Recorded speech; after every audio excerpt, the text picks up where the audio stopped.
Sir, जिस तरह से इस अपमान पर सभी विपक्षी दल जो है वो बोल रहे हैं और बीएसपी का भी एक विरोध प्रदर्शन 24 को हुआ, भीम आर्मी अब तक खामोश क्यों है? आप अगर ध्यान से देखेंगे तो हर जिले में भीम आर्मी अपना काम कर रही है। आज़ाद समाज पार्टी उस तरह से सामने से पार्टिसिपेट नहीं कर रही, क्योंकि मैंने अभी कई पार्टियों का वो देखा, समय और बहुत सारी चीज़ें लगी लेकिन रिजल्ट जुगा तू रहा। तो मैंने कहा ना कि अगर हम 2 कदम पीछे हटे हैं तो इसलिए नहीं कि हम इस विरोध का हिस्सा नहीं है। पार्लियामेंट में भी सबसे पहले ये विरोध हम लोगों ने शुरू किया, लेकिन हम लोग पीछे इसलिए हटे हैं कि हम इसकी बड़ी तैयारी करेंगे, और चाहे दिल्ली में या जिस भी तरह से पार्टी की जो स्ट्रेटजी होगी, ऐसा मजबूत जो है विरोध दर्ज कराएंगे कि सरकार के पैर उठे। अब जब चंद्रशेखर आज़ाद जैसा व्यक्ति ये कह रहा है कि नहीं, हमें उस प्रकार से आंदोलन नहीं किया जिस प्रकार से करना चाहिए था, तो फिर मैं अन्य से क्या उम्मीद करूं? एक आदमी था जो अकेला एक दिया था जो तूफान से लड़ रहा था। अगर उस दिए ने भी तूफान से समझौता कर लिया या उस दिए ने भी तूफान के सामने अपने आप को सरेंडर कर दिया, तो फिर मैं अन्य से क्या? चंद्रशेखर खुद भी आज एक सांसद हैं। पहले जब वो सांसद नहीं थे तो उनके लोग और वो खुद सड़कों पर रहते थे, और ये तो बाबा साहब का अपमान हुआ है। तुम्हारी जो पार्टी है और उससे पहले जो संगठन था वो बाबा साहब के नाम पे, तो उनको आना चाहिए था और एक देशव्यापी जो कहते हैं आंदोलन उनको करना चाहिए था। अब क्यों नहीं किया इसके बारे में मैं नहीं जानता। वालों का जो अमित शाह को जिस प्रकार से घेरना चाहिए था, बहुजन नेता उतनी ताकत से घेर नहीं पाए हैं, क्योंकि एक बड़ी लॉबी है जो बीजेपी की गोद में बैठ करके अमित शाह का बचाव कर रही है। अगर कुछ लोग ये कह रहे हैं कि अमित शाह माफ़ी मांगे, तो वहीं चिराग पासवान और जितिन राम मांझी जैसे लोग कह रहे हैं कि नहीं, अमित शाह का बयान जो है वो ठीक है। तो जब अपने ही लोग, जिनको बाबा साहब डॉक्टर अम्बेडकर के आरक्षण की वजह से सब कुछ मिला हो, जिनको बाबा साहब डॉक्टर अम्बेडकर के आरक्षण की वजह से सांसद बने हो, मिनिस्टर बने हो, और उससे पहले अर्जुन राम मेघवाल जैसा व्यक्ति IAS रहा हो, आज वो व्यक्ति अगर अमित शाह के बयान का बचाव करता है तो निसंदेह ये दुखद है। और मैं एक बात और से बड़ी कह दूँ कि सबसे पहले हमें चाहिए कि अमित शाह का घेराव तो बाद में कर लेंगे। सबसे पहले जो दलित नेता हैं जो बीजेपी की गोद में बैठे हैं, जो MLA MP बन गए हैं और जो अमित शाह के बयान का बचाव कर रहे हैं, इनका घेराव होना चाहिए। जब तक इनको ये पता नहीं चलेगा कि समाज तुम्हारे साथ नहीं है, समाज तुम्हारी थूत पीट देगा, तब तक ये सुधरने वाले नहीं। जिस दिन ये सुधर जाएंगे, फिर आम आदमी को, आम जनमानस को अमित शाह का विरोध करने की जरूरत नहीं है। फिर पार्लियामेंट में ये घेराव करेंगे, पार्लियामेंट को चलने नहीं देंगे, फिर अपने आप अमित शाह माफ़ी मांग लेंगे। लेकिन चंद्रशेखर आज़ाद का भी बयान आया, उन्होंने खुद कहा मीडिया के सामने कि जिस तरीके से भीम आर्मी आज़ाद समाज पार्टी सड़कों पर नहीं उतर पाई है, जिस तरीके से उतरना चाहिए था। अब ये क्यों नहीं उतर पाई है तो चंद्रशेखर बेहतर जवाब दे सकते हैं। कुछ बाद में बड़ा हम सोच रहे हैं। नहीं, बड़ा क्या सोच रहे थे कि मुझे नहीं पता, लेकिन मैं समझ सकता हूं कि उनको उतरना चाहिए था। मेरे छोटे भाई हैं चंद्रशेखर, उतरे नहीं ना फिर। हाँ, मैं तो कह रहा था कि उनको जब 24 तारीख को मायावती ने घोषणा की थी कि हम भारत बंद करेंगे, या फिर जिस समय कांग्रेस और पूरा इंडिया गठबंधन अमित शाह को घेर रहा था, तो वो ठीक है, आपका व्यक्तिगत किसी के साथ विचार मतभेद हो सकता है, लेकिन अगर कॉमन कॉज के साथ हमको साथ में आना पड़े तो आना चाहिए, और उनको आना चाहिए था। और आते तो फिर शायद माहौल बनता, जो थोड़ी बहुत कमी रही शायद ये पूरी हो जाती, या थोड़ा और बेहतर आंदोलन हो पाता। तो वो क्यों नहीं आए हैं ये तो वो बेहतर बता सकते हैं, लेकिन मेरे जैसा आदमी कह सकता है कि उनको आना चाहिए था। नहीं, दलित नेता तो ज़्यादातर आए नहीं ना। देखिए सड़कों पर इतना बड़ा मुद्दा रहा, कांग्रेस ने जिस प्रकार उठाया, आम आदमी पार्टी। मैं कांग्रेस के लिए मैं कांग्रेस को धन्यवाद देता हूं कि उन्होंने इस मुद्दे को उठाया, चाहे बेशक राजनीतिक फ़ायदे के लिए उठाया। सब आदमी ने, पार्टी राजनीतिक फ़ायदे के लिए उठाती है, इसमें कोई डाउट नहीं है। तो ये कोई बहुत बड़ी बात नहीं है, लेकिन कांग्रेस ने इसको उठाया। राहुल गांधी की टी-शर्ट का नीला हो जाना, प्रियंका गांधी के साड़ी का रंग नीला हो जाना, और कांग्रेस के तमाम बड़े नेताओं के गले में नीला पटका आ जाना, ये बहुजन समाज में, खासतौर से दलित समाज में जो अम्बेडकरवादी लोग हैं, उनकी उपलब्धि है कि आज उनकी ताकत का एहसास हुआ है कि ये वोट जो है किसी कारण हमें चाहिए, तो उन्होंने उसके लिए काम भी किया है। क्या इससे कोई फर्क पड़ेगा चुनाव में आने? बिल्कुल पड़ेगा, निसंदेह पड़ेगा। तो है, नहीं, बिल्कुल। देखिए, मैं कह रहा हूँ कि कांग्रेस ने जिस प्रकार से अमित शाह को घेरा है और कांग्रेस जिस प्रकार से चर्चा में आई, राहुल गांधी ने जिस प्रकार से अपने आप को स्थापित किया है, निसंदेह आने वाले समय पर राजनीतिक रूप से राहुल गांधी और कांग्रेस को उसका फायदा होगा। लेकिन जब तुम इस देश के अंदर जबरदस्ती राम राम बुलवा सकते हो,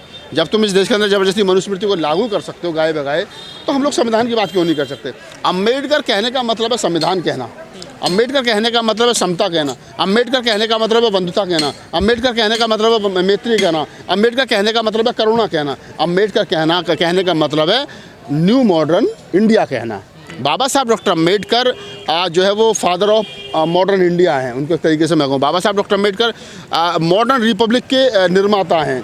तो बाबा साहब डॉक्टर अम्बेडकर को आप कम करके नहीं आंक सकते किसी तरीके से। और जो लोग कह रहे हैं कि बाबा अम्बेडकर कहना फैशन हो गया है, अगर इतना भगवान का नाम लेते तो स्वर्ग मिल जाता, तो उनको पता होना चाहिए हमने अम्बेडकर का नाम जप करके इस धरती को स्वर्ग बना रखा है और हमारे लिए यही स्वर्ग है। दलितों के अलावा बहुत सारे और भी करोड़ों लोग हैं, सैकड़ों विधायक हैं, सांसद हैं, उन्होंने भी कोई विरोध नहीं किया है जो सवर्ण क्लास के हैं। नहीं, सवर्ण समाज के लोग क्यों विरोध करेंगे? देखिए, सवर्ण समाज की कोई पार्टी जैसे बीजेपी सवर्ण हैं बाबा साहब को मानते तो विरोध नहीं करते। जो लोग ये कहते हैं कि बाबा साहब हमारे आराध्य हैं, तो उनको पता भी होना चाहिए कि बाबा साहब आपके आराध्य हैं तो कैसे हैं, उसका पता होना चाहिए ना भाई। बाबा साहब डॉक्टर अम्बेडकर तो भारत के हैं, लेकिन अगर उसके बाद भी कोई व्यक्ति उस प्रकार से बाबा साहब को सम्मान नहीं देता है जिस प्रकार से देना चाहिए, तो आप समझ लीजिए कि बाबा साहब डॉक्टर अम्बेडकर वो राजनीतिक आईने से देख रहा है, राजनीतिक चश्मे से देख रहा है। और राजनीतिक चश्मे से देखने वाला व्यक्ति कोई भी हो, वो बाबा साहब को उस चश्मे से नहीं देख सकता जिससे देखना चाहिए। लेकिन वो कंधे पे उठाते हैं बाबा साहब को सारे नेता हैं जो जब चुनाव आते हैं। देखिए, कौन कंधे पर उठाता है कौन नहीं उठाता है तो आपको ही पता है। वोट की राजनीति में बाबा साहब को बांध करके देखना कि हम बाबा साहब के नाम से पंच तीर्थ स्थान बनवा दें तो दलित समाज का वोट हमें मिल जाएगा। बीजेपी बाबा साहब डॉक्टर अम्बेडकर लिए कितना भी कर ले, कम से कम अम्बेडकरवादी जो लोग हैं वो बीजेपी को किसी भी हाल में वोट नहीं देंगे। वो चाहे कुछ भी कर ले, वो कांग्रेस को दे देंगे, सपा को दे देंगे, बसपा को दे देंगे, अन्य किसी राजनीतिक दल को दे देंगे, बीजेपी को नहीं देंगे। लेकिन जो दलित सांसद है वो टस से मस नहीं हुए पूरे मामले। अब जब चंद्रशेखर आज़ाद जैसा व्यक्ति ये कह रहा है कि नहीं हमें उस प्रकार से आंदोलन नहीं किया जिस प्रकार से करना चाहिए था, तो फिर मैं अन्य से क्या उम्मीद करूं? एक आदमी था जो अकेला एक दिया था जो तूफान से लड़ रहा था। अगर उस दिए ने भी तूफान से समझौता कर लिया या उस दिए ने भी तूफान के सामने अपने आप को सरेंडर कर दिया, तो फिर मैं अन्य से क्या? उन्होंने अपनी 22 प्रतिज्ञाओं में कह दिया, उन्होंने बता दिया कि मेरे लोग किसी स्वर्ग नर्क भगवान के भरोसे ना रहें, सब कुछ संविधान पे आश्रित है आपके लिए। और उसी बात को लेकर अमित शाह जैसे व्यक्ति कर रहे हैं।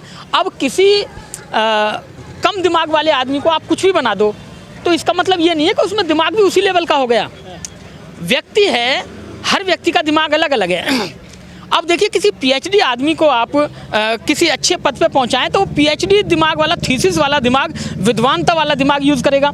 आप किसी छोटे आदमी को जिसका मतलब थोड़ा संतुलन ठीक नहीं है, चोर टाइप का है, तड़ी पार टाइप का है, गुंडा बदमाश टाइप का है, तो वो वैसी बात करेगा। ये आदमी की फितरत। गृह मंत्री हैं। अरे तो गृह मंत्री आप किसी आदमी को बना दोगे तो क्या वो विद्वान हो जाएगा? आप गधे पे जीन डाल के उसे घोड़ा बनाने की कोशिश करेंगे, वो घोड़ा हो जाएगा, वो गधा ही रहेगा। गलत क्या बोला उन्होंने? नहीं, देखिए, गलत उन्होंने बहुत कुछ बोला है। आखिर उन्होंने जो कहा है वो राहुल गांधी को कहा है, भाई वो लड़ाई तुम्हारी है, तुम कुछ भी कहो, लेकिन बाबा साहब डॉक्टर अम्बेडकर के बीच में नाम आया है तो उससे जो भावनाएं आहत होती हैं, आप किसी को भी कुछ भी नाम से जोड़ें, किसी भी बात से जोड़ें। बाबा साहब सभी चिल्लाते हैं और बिना बाबा साहब के कोई भी पार्टी शासन नहीं कर सकती है, ये बात बिल्कुल ठीक है। मोदी जी ने नहीं अपने चिल्लाया था बाबा साहब मैंने पंचतीर्थ बना दिए, मैंने पंचतीर्थ बना दिए। क्यों बनाए? भी बहुजन समाज के अपने आप बना लेते। तुम्हें भी तो लालच था, तुमने भी तो उस वक्त डॉक्टर अम्बेडकर बाबा साहब चिल्लाया था। लेकिन स्वर्ग और नर्क का कंपैरिजन करना, स्वर्ग और नर्क का कंपैरिजन करना, इस बात से दिक्कत है, कोई से दिक्कत नहीं है। बयान जो है तोड़ मोड़ के पेश किया गया है। नहीं, सब लोगों के कान भी खराब हैं। रिकॉर्डिंग भी चेंज कर दी, जो लाइव टेलीकास्ट था, जो लाइव रिकॉर्डिंग थी उसमें भी चेंज कर दिया, उसमें भी कट पेस्ट करके कर दिया। अरे भाई, तुमने आगे क्या बोला पीछे क्या बोला हमें कोई मतलब नहीं, लेकिन आपने बाबा साहब डॉक्टर अम्बेडकर की कंपैरिजन स्वर्ग नर्क और भगवान से की है। जबकि स्वर्ग नर्क को बाबा साहब डॉक्टर अम्बेडकर, वही डॉक्टर अम्बेडकर जिसका नाम ले रहे हो, वो जूते की नोक पर रखते थे, ठोकर मारते थे रोज उसी भगवान को और उसी स्वर्ग नर्क को। तो आप उनसे कैसे कंपेरिजन कर सकते हैं? अरे बाबा साहब डॉक्टर अम्बेडकर एक विद्वान आदमी, और जिसने स्वर्ग नरक भगवान तक को लात मार दी, उनके जूते की नोक पे रगड़ दिया। उनके एक परम शिष्य थे पेरियार रामास्वामी नायकर, उन्होंने भगवानवाद और स्वर्गवाद और नरकवाद सारा सब कुछ बेकार कर दिया। तो आप कैसे कंपैरिजन कर सकते हैं? नहीं कर सकते। फैशन नहीं है, पैशन है। बिना डॉक्टर अम्बेडकर के उनकी भी सरकार नहीं बनी। उन्होंने भी पंचतीर्थ बनाए, उन्होंने भी बाबा साहब के नाम से ना जाने कितनी योजनाएं लेके आए। तो ये है, लेकिन सबसे बड़ी बात ये है कि देखिए, मैं बता दूं, अभी अर्जुन राम मेघवाल ने एक बयान दिया मीराबाई को लेके, तो इन्होंने बीजेपी वालों ने उन पर दबाव डाला कि माफ़ी मांगो, इससे हमारा वोट छिटक जाएगा, ठाकुर वाला वोट चला जाएगा। अरे भाई, जब अमित शाह ने ऐसी बात बोल दी तो आप उससे माफ़ी मंगवा रहे, तो हम एक बार अमित शाह से ही मंगवाओ, कभी गलती हो गई, मुंह से निकल गई, मैं माफ़ी मांगता हूँ, ये कहे ना आके। लेकिन भाजपा का दोहरा चरित्र है और सभी एक ही थैले के चट्टे बट्टे हैं। आंदोलन में कोई कमी रह गई जो अमित शाह पे दबाव नहीं बना पाया? हाँ, आंदोलन में बिल्कुल कमी रही। कमी इसलिए रही कि मेरा आंदोलन अलग डेट में था और इन भाई साहब का आंदोलन अलग डेट में था और तीसरे भाई साहब का अलग डेट में था। और जो लोग उन पे ये कह रहे थे कि अपमान हो गया, जैसे कांग्रेस थी, सपा थी और जो लोग जुड़े हुए थे, भाई तुम सारे मिलके एक दिन दिल्ली में तुमने क्यों नहीं धरना प्रदर्शन किया? तुमने क्यों ना ये कहा कि हम संसद भवन को घेरेंगे और हमारी पार्टी के राष्ट्रीय अध्यक्ष और हमारी पार्टी का हर व्यक्ति कार्यकर्ता दिल्ली पहुँचे? ये क्यों नहीं किया? अब ये सब ने अलग अलग करके ड्रामा है। सारी पार्टियां जो होती हैं वो झूठ का पुलिंदा होती हैं। तो देखिए ये है कि अगर आप बाबा साहब से सच्ची मोहब्बत करते हैं सभी पार्टी के लोग और बाबा साहब की आइडियोलॉजी पे आप अपने आप को कहते हैं, तो आप सारे मिलके एक दिन इकट्ठा होकर दिल्ली की पार्लियामेंट को घेरिए। एक दिन इकट्ठा होकर वो जो आरक्षित सीटों से सांसद हैं उन्हें घेरें। लेकिन क्या है, चाहे वो असपा हो, बसपा हो, सपा हो, कांग्रेस हो और जितनी ईडीपी, पीडीपी, सीडीपी जितनी भी हैं वो सारी जो हैं ये सब एक ढोंग है और कुछ नहीं है ढोंग के अलावा। अगर आप चाहते हैं, जिस तरीके से भीम आर्मी सड़कों पर आज भी है, एक उम्मीद थी लोगों को कि बाबा साहब के सम्मान में सड़कों पे आएगी, तो आखिर ऐसा क्या हुआ, क्या वजह रही, क्या लगता है आपको? जो अरे देखिए, डर बहुत बड़ी चीज़ होती है। जैसा डर जो है वो बहुत बड़ी चीज़ होती है, क्योंकि चंद्रशेखर खुद भी आज एक सांसद हैं। पहले जब वो सांसद नहीं थे तो उनके लोग और वो खुद सड़कों पर रहते थे।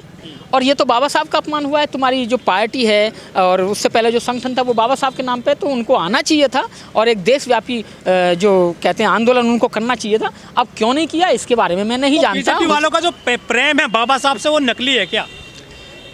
बीजेपी का नहीं, सभी पार्टियों का, सभी पार्टियों का बाबा साहब के प्रति जो प्रेम है वो ढोंग है, ढकोसला है, सभी पार्टियों का।